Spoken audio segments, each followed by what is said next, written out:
அரிசி பெண்களின் அரிசி அப்படின்னு சொல்லலாம்.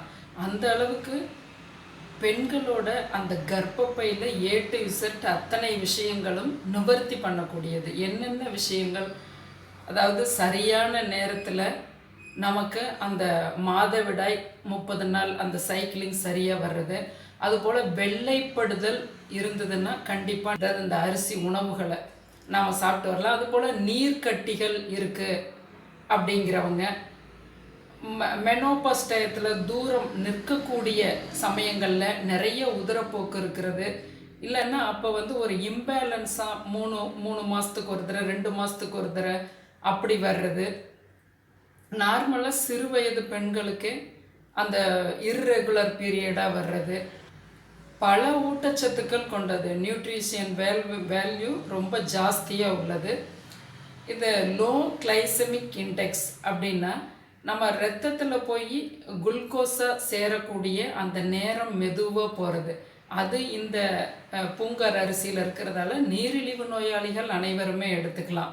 கர்ப்பிணி பெண்கள் ஒரு 6 மாதத்திலிருந்து எடுத்துக்கும் போது நல்ல அது ஒரு சுகப்பிரசவத்துக்கு, நல்ல தசை நார்களை லெகுவாக்கிறதுக்கு, எலும்புகளை நல்ல ஒரு விரிவடைய செய்யறதுக்கு அருமையான பண்பு மூலக்கூறு இதில் இருக்கிறதா இன்னமுமே நல்லா தெரிஞ்ச கிராமவாசிகள் சொல்கிறாங்க.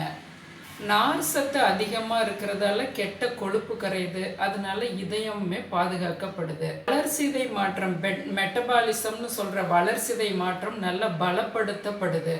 அதே போல் ஹீமோக்ளோபின் சரியான அளவுகளுக்கு மெயின்டைன் பண்ணுறதுக்கான மூலக்கூறு இந்த பூங்கார் அரிசியில் இருக்குது. எல்லா இடங்கள்லையும் கிடைக்குமா அப்படின்னா அப்படி கிடையாது.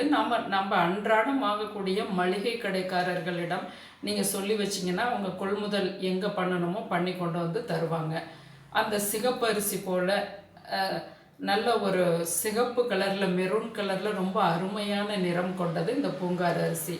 இப்போ இதை கேட்டதுக்கப்புறம் உங்கள் வீட்டு பெண்களுக்காக நீங்கள் பேக் எடுத்துட்டீங்கன்னு நினைக்கிறேன் பூங்கார் அரிசி வாங்குறதுக்கு. இந்த பூங்கார் அரிசியை டக்குன்னு நம்ம அப்படி கழுவி களைஞ்சு அது போல் செய்யாமல் 8லேருந்து 10 மணி நேரம் நல்லா ஊற வைக்கணும். இல்லைன்னா ஒரு 2 மணி நேரத்தில் நீங்கள் அரைச்சிடுறீங்க அப்படின்னா, மாவாக பண்ணிடுறீங்கன்னா அதை 7-8 மணி நேரம் புளிக்க வைக்கணும். அந்த ப்ரோபயாட்டிக் ஆனால் தான் அது நல்லா நம்ம உடம்புல நல்லா வேலை செய்யும். அதை மட்டும் நம்ம கவனத்தில் வச்சுக்கலாம். இன்றைக்கி நாம் பார்க்குறது தோசையும் குழிப்பணியாரமும். எல்லா சிறுதானியங்களை நீங்கள் எடுத்தீங்கன்னாலும் இது அரிசி வகை. மற்றபடி நீங்கள் குதிரைவாளி, சாமை, திணை, வரகு இது எது நீங்கள் எடுத்தீங்கன்னாலும் அந்த 8 மணி நேரம் ஒன்று புளிக்க வைக்கணும், இல்லை 8 மணி நேரம் ஊற வைக்கணும். அந்த கான்செப்டை வச்சுக்கிட்டிங்கன்னா நிறைய அந்த வயிற்று பொறுமல், ஜூடாகிறது உடம்புக்கு, இதெல்லாமே உங்களுக்கு ஒரு கண்ட்ரோலுக்குள்ளே வரும். அதனால் இதையுமே இந்த பதிவில் நான் சொல்லிக்கிறேன். அருணா சமையலறை சேனலை சப்ஸ்கிரைப் பண்ணிக்கிங்க.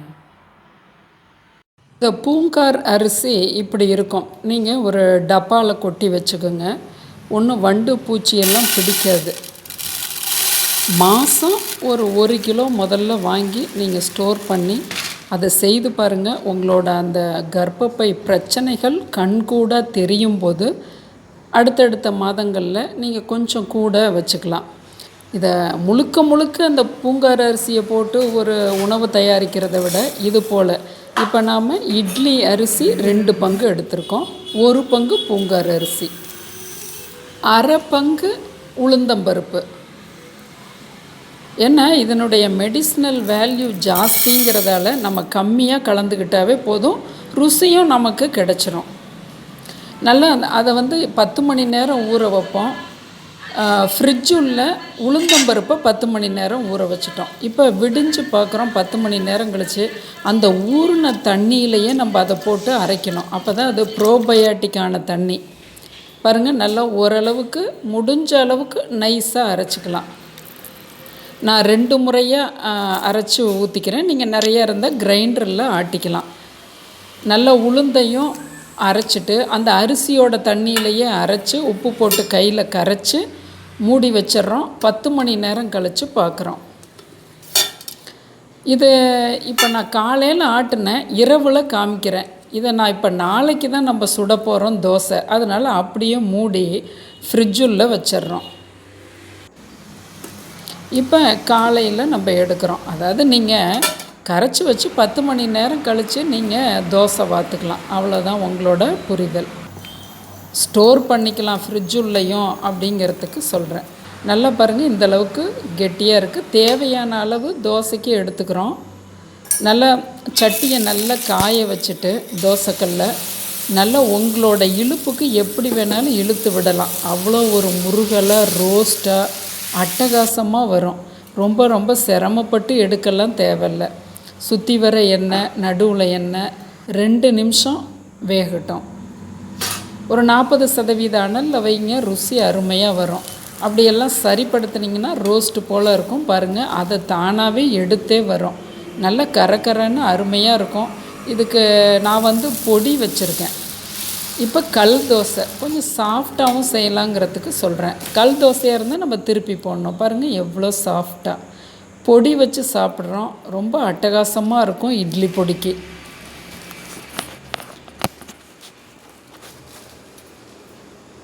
அடுத்தது அதே மாவை நம்ம எடுத்து வச்சுருக்கோம் இல்லையா, அடுத்த நாள் நம்ம குழிப்பணியாரம் செய்துக்க போகிறோம். கடுகு உளுந்து தாளித்து வருது. இந்த அளவுக்கு வெங்காயம் கொஞ்சம் பெரிய துண்டுகளாக, நீங்கள் எந்த குழிப்பணியாரத்துக்குமே இப்படி அரிஞ்சிங்கன்னா தான் வரமிளகா பொடி பொடியாக அரிஞ்சு எண்ணெயில் நல்லா ஃப்ரை பண்ணும்போது அதோட காரம் போயிடும். அப்படியே கடித்து சாப்பிட்லாம், மிளகாயே எடுக்க வேண்டாம். இப்போ வெங்காயத்தை போட்டு ஒரு 4 பெரட்டு மட்டும் பெரட்டுங்க. அப்போ தான் நல்லா வதக்கிட்டிங்கன்னா உள்ளே ஏர் கொடுக்காது. கொஞ்சம் ஜீரகம் போட்டுக்கிறோம். 2 வதக்கி மாவில் கொட்டிக்கிறோம். இப்போ ஒரு சட்னி ரெடி பண்ணிக்கலாம். 10 பல் பூண்டை சின்ன சின்னதாக அரிஞ்சு எண்ணெயில் போட்டு 1 நிமிஷம் வதக்கிட்டேன். ஒரு 1/4 கை பெரிய வெங்காயம் போட்டு அதையும் நல்லா வதக்கிட்டு 5 வரமிளகாய் வதக்கி கொடுத்துட்றோம். 1 தக்காளி வதக்கிடுறோம். ஒரு 15 புதினா இதையும் வதக்கிடுறோம். அதாவது 1 பை 1 வதக்குறோம். 30 செகண்டில். ஒரு சொல புளியும் போட்டுக்கிறோம், தண்ணியில் அலசிட்டு. கல் உப்பு கொஞ்சம் போட்டுக்கிறோம். தேங்காய் ஒரே 1 டீஸ்பூன் போட்டுக்கிறோம். அருமையாக இருக்கும் இந்த சட்னிக்கு. தாளிதம் தேவையில்லை. இப்போ இது இரும்பு குழிப்பணியார கல் தான். கொஞ்சம் தேங்காயும் அந்த மாவில் போட்டுக்கும்போது கொஞ்சம் ருசியை என்ஹான்ஸ் பண்ணி கொடுக்கும். சவுண்டு வருது. இது காய்ச்சல் நல்லா இருக்குது. 3/4 பாகம் மாவை ஊற்றிக்கிறோம். பாருங்கள், தொய்வான மாவாக தான் இருக்குது பாருங்களேன். ரொம்ப கெட்டியாக வேண்டாம். நல்லா வேகக்கூடாது. மாவு இருக்கும்போதே திருப்பி விட்டிங்கன்னா தான் அடிபாகமும் உருண்டு வரும். இது எந்த குழிப்பணியாரத்துக்கும் டிப்ஸாக வச்சுக்கோங்க. 2 நிமிஷம் பொறுத்து திருப்பி விடுறோம். பாருங்களேன், அடிபாகம் பிளந்து இருக்காது, அப்படியே ஒரே ரவுண்டாகவே கிடைக்கும். அது ஏன்னா நல்லா வேக வைக்கிறதுக்கும் முன்னாடியே திருப்பி விட்டுறது. நல்லா கரகரன்னு மேலே கிறிஸ்பியாகவும் உள்ளே சாஃப்டாகவும் குழிப்பணியாரம் அட்டகாசமாக இருக்கும் கார சட்னியோட. பெண்களின் உன்னத தோழி இந்த பூங்கார் அரிசி. பெண் பிள்ளைகள் இருக்கக்கூடிய அனைவர் வீட்லேயுமே இந்த பூங்கார் அரிசி இருக்கணும்.